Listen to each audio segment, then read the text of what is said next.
Hello students, in the last video we had discussed briefly about interference and their concept.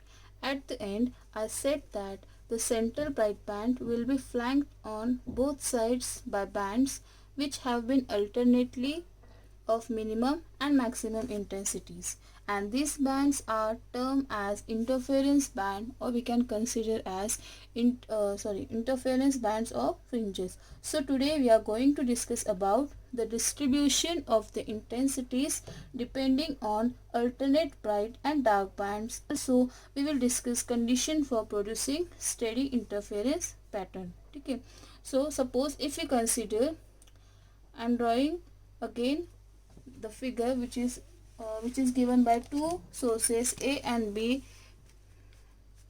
on screen P. Look at here. Suppose if we consider this is source A and this another source B. Okay, and if we consider this is screen X and Y, and we are consider this is another point which is present P on screen X, and if we consider path of AP and another one is path of BP, and I wrote last time that is path difference is equal to BP minus AP, because the distance BP is larger than distance AP, where A and B are the two light sources. So suppose if we consider these sources are traveling in the form of light waves, that means suppose if I draw one light wave here and another wave here, but the displacement of these two waves is resultant displacement, because we are considering only one point, that is called point P. So therefore the displacement of these two waves we are represent at point P is what? Resultant displacement. And depending on the resultant displacement we can consider the term intensities. So suppose let the consider two waves originating from the two sources A and B will be denoted by, suppose in case of Y1 for source A we are considered Y1, and for source B we are considered Y2. And we know that for principle of superposition we can write Y is equal to Y1 plus Y2, and that Y term we are represent result in Y1 and Y2 we are considered number of waves, two or more waves. Okay, so we are considered Y1 with respect to A1 sine omega t, A1 sine omega t, where A1 is called amplitude and sine omega t is called the function of the waves which are represented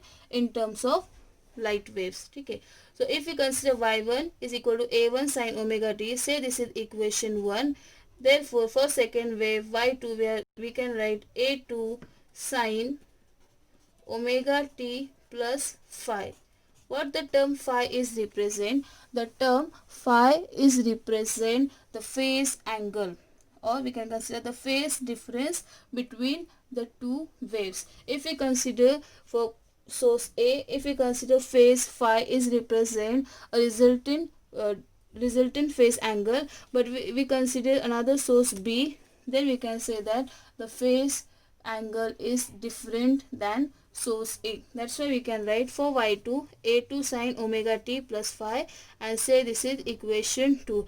If we consider this condition Y is equal to Y1 plus Y2, therefore Y is given by A1 sine omega t plus A2 sine omega t plus phi.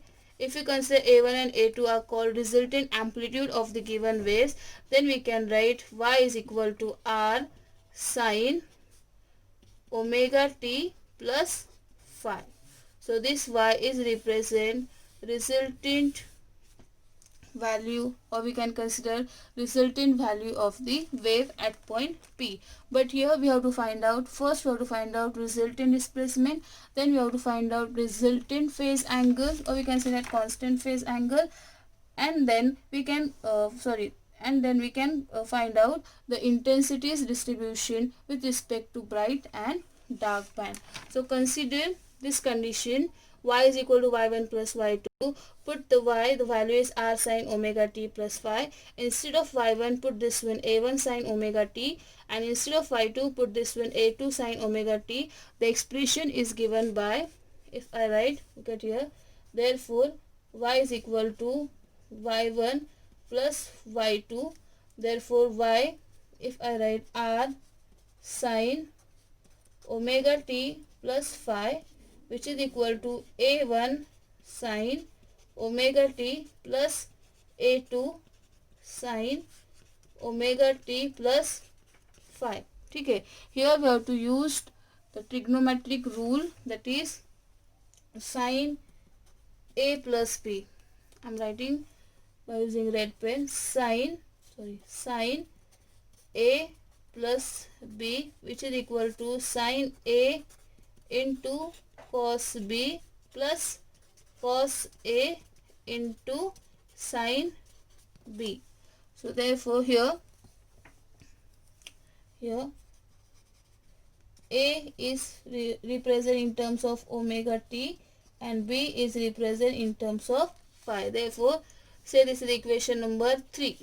Therefore equation number 3 represent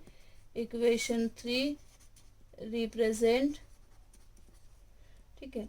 So r, use this relation sine a plus b, r sine omega t into cos phi plus cos omega t into sine phi, which is equal to a1 sine omega t. Write down as it is, because here we are not considered plus phi. So write down a1 sine omega t as it is plus a2 as it is, and sine omega t plus phi, again we are using this relation a plus b. So we can write a2 sine omega t into cos phi plus cos omega t into sine phi. So therefore if we compare this left hand side and right hand side, sine omega t cos omega t get cancelled, sine omega t cos omega t and sine omega t get cancelled. We can consider the term cos phi and sine phi separately, and we can write, that is here remaining term is represent r in bracket cos phi plus sine phi, which is equal to, here is a1 plus a2 bracket cos phi plus sine phi. So therefore r cos phi, write down separate term with respect to cos phi, will get r cos phi, which is given by a1 plus a2 cos phi, and second one r sine phi, which is given by only a2 sine phi. Say this is equation 4 and say this is equation 5, and we can write squaring and adding of equation 4 and 5, we get r square cos square phi plus r square sine square phi is equal to a1 plus a2 cos phi square plus a2 sine phi square. Here we are using a plus b bracket square. The formula is a square plus 2ab plus b square. So we will get, and we know that cos square phi plus sine square phi is equal to 1, right? So here I write the formula. We know that cos square phi plus sine square phi is equal to 1, and second one is a plus b, the bracket square is given by a square plus 2ab plus b square. So we are using these two relation in above equation. So we will get r square here only in left hand side, which is equal to a1 square plus 2 a1 a2 cos phi plus a2 square cos square phi plus here is a2 square sine square phi. Again consider these two terms. A2 square is common, taking outside. Again we are using same relation, cos square phi plus sine square phi is equal to 1. So we will get r square is equal to a1 square plus 2a1 a2 cos phi plus a2 square, and this relation gives the value of resultant displacement of the two waves. Or we can write r is equal to, in under root term, a1 square plus a2 square plus 2a1 a2 cos phi, where phi is represent phase angle, a1 and a2 are represent amplitude of the given waves, and r is represent resultant displacement at point P. That means whatever displacement is occurs when two waves are traveling from different sources, that resultant displacement we are represent in terms of r, and the value which is given by under root a1 square plus a2 square 2a1 a2 into cos phi. Later on, after that, we have to find out the term, we have to find out the phase angle between these two waves. We just have to divide equation 5 by equation 4. Look at here. In second case, to find phase angle, or you can consider resultant phase angle theta. So divide equation 5 by equation 4. We get, if we divide equation 5 by equation 4, we get r sin phi upon r cos phi, which is equal to a2 sin phi upon a1 plus a2 cos phi. So sin phi upon cos phi, we get the term tan, but phi we are considered resultant phase angle, so phi is represented in terms of theta, and this r and this r get cancelled. The final answer is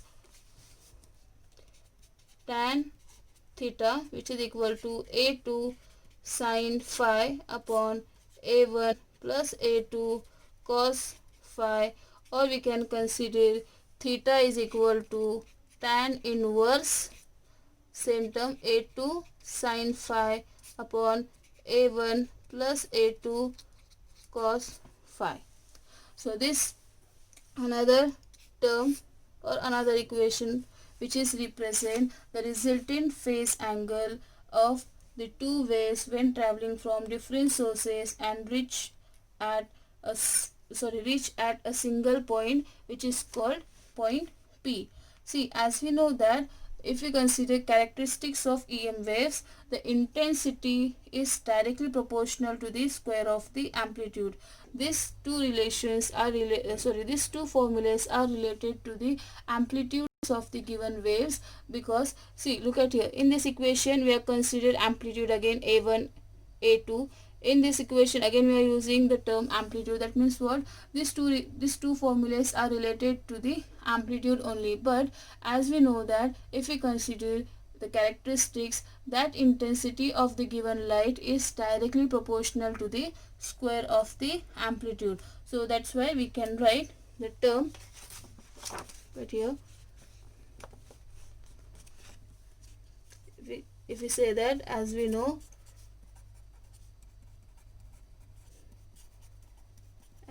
that intensity is directly proportional to the amplitude square, therefore here resultant intensity IR is directly proportional to the, here we get the relation of the amplitudes, that is nothing but IR is directly proportional to the A1 square plus A2 square plus 2A1 A2 cos phi, right? So if after that, if we consider the condition for interference, that means two conditions, we know that constructive interference and destructive interference, and whenever we consider the term constructive interference, if we consider the term constructive Then the condition is what? Condition for phase angle. Look at here. Condition for phase angle is what? 0, 2 pi, 4 pi up to n pi. That means the value of n is, or we can say that even multiple of lambda by 2. So if we consider 0, 2 pi, n pi, then the term cos phi is represent plus 1. And if you consider the term plus 1, then here we have to write the term, that is I. The intensity we are representing in terms of maximum intensity because plus term is considered. So I max is equal to, or I max is directly proportional to the A1 plus A2 square, right? A1 plus A2 bracket square. Later on, if we consider again destructive interference, the condition for destructive interference is pi, 3 pi, 5 pi, that means odd multiple, up to cos phi is equal to minus 1. Then the minimum intensity I minimum is directly proportional to the A1 minus A2 the bracket square. Suppose if you consider this equation is A and this equation is B, and if you are taking the ratio of maximum to minimum intensities of the two waves, will get I max. Look at here, divide equation A and B. So we get I max, we are just taking ratio I max upon I minimum, which is given by A1 plus A2 the bracket square upon A1 minus A2 the bracket square. If we divide numerator and denominator, divide numerator and denominator by A2, we get I max upon I minimum is equal to, we get here A1 plus A2 upon A2 the bracket square upon A1 minus A2 upon A2 the bracket square. So this A2 and this A2 get cancelled, answer is 1. This A2 and this A2 is get cancelled, answer is 1. Remaining term is what? A1 upon A2 plus 1 bracket square divided by A1 upon A2 minus 1 the bracket square. If we say that ratio of amplitude A1 upon A2 which is equal to R, right, then the term is represented as, therefore I max upon I minimum is given by R plus 1 square upon R minus 1 square, and this is the another formula which gives the ratio of the intensities maximum to minimum, that is R plus 1 square upon R minus 1 the bracket square, and whereas R is nothing but the ratio of the amplitude or amplitude ratio of the two waves, that is A1 by A2 is equal to R, right? So equation number this equation gives the ratio of the intensities of the two waves. And suppose if we have to find out the resultant intensities, or if we say that I1 and I2 are the intensities of two interfering waves, then the resultant intensity IR is given by, look at here, to find out resultant intensity, suppose, so IR, which is called resultant intensity, so IR, which is given by, in terms of A1 A2 we have to write down I1 and I2, and instead of this A1 A2 again we have to write down what? I1 and I2, because this A1 A2 is represent amplitudes, but here we say that A1 by A2 is called R, and if we consider their if we consider intensity is directly proportional to the square of the amplitude, that's why in terms of IR we can write I1 plus I2 plus 2 into under root I1 into I2 into cos phi, right? If we say that I1 is equal to I2 which is equal to I, therefore equation IR is given by I plus 2I into cos phi, or we can consider 2I plus 2I cos phi, or we can write 4I, 2 plus 2 is what? 4. 4I into cos phi, right? 4I into cos phi, or if we say that 2, if we are taking common, so we can write 2I into bracket 1 plus cos phi. Again we are using the relation for trigonometric function, that is the term 1 plus cos phi, which is equal to what? 2 cos square phi by 2. 2 cos square phi by 2. And as we know that cos phi by 2 is equal to how much? Cos phi by 2 is equal to half. Therefore, cos square phi by 2 is equal to how much? 1. That's why we can write IR is equal to 2I into bracket, if we wrote 2 cos square phi by 2, and if we are using the term cos square phi by 2 is equal to 1, then 2 plus 2 is 4, and IR, which is given by 4I, and that term is represent maximum intensity. So this IR is equal to 4R, resultant intensity of the two waves. We can consider 4 times of the intensity of the given light. So therefore I max, which is represent in terms of 4I, and I minimum we are represent in terms of 0. That's why we are considering the term bright band and dark band. Dark band means we are not consider any light is passing through the given given polaroid or in a given medium, but when we consider the maximum intensity, that means whatever light it comes from unresolved light, and when this unresolved light or unpolarized light is passing through the polaroid, then then the intensity of that light get maximum, and the resulting intensity is given by 4 times greater than the actual intensity of that unpolarized light, and this is called the distribution of the intensity. These two equations are represent the distribution of the intensity, which are related to the bright band and dark band. This I max 4I, which is represented in terms of bright band, and I minimum, which is represented in terms of dark band. That's why whenever this light is falls on these two light sources which is falls on the screen XY, suppose this P point which is considered bright point, then another one alternate we are considered dark one, again we are considered bright, again we are considered dark. That means at this stage the intensity of the light is 4I, at this stage the intensity of light is 0, again bright point intensity of light is 4I, and again dark point intensity of light is 0, and this is called the distribution of the intensities of the given wave. So the summary of this expression is you have to learn about and you have to understand about how to find out the first one, that is resultant displacement. This one is important. Second one, what is the resultant phase angle, that is this second formula. Third one, you have to know about what is the ratio of maximum intensity to the minimum intensity, and the last one is the distribution of the intensity with respect to the bright and dark band.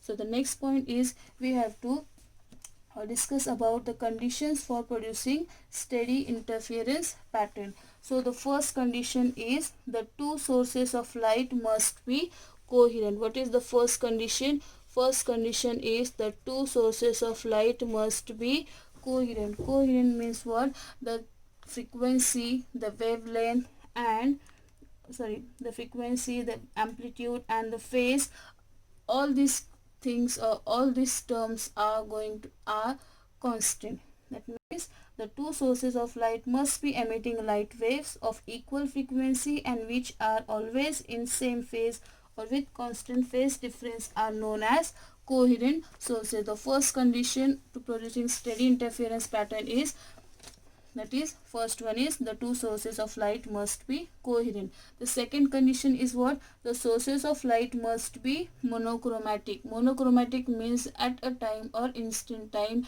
the light waves which can emit the sources of light which can emit the light waves only in one wavelength. When the light source are not monochromatic, then what happen? So if the when light source are not monochromatic, there may be constructive interference at one point due to one wavelength, but at the same time destructive interference pattern is occurred, and this destructive interference at the same point due to another wavelength, and because of that when we can see the image gives diffused and indistinct interference pattern. We cannot find out alternate bright and dark band because of Huygens principle, that is each source behaves as a secondary source of light. But if that source is emit only single wavelength, then we can easily find out alternate bright and dark band. But each source will emit secondary source of light, and that light is falls on the screen,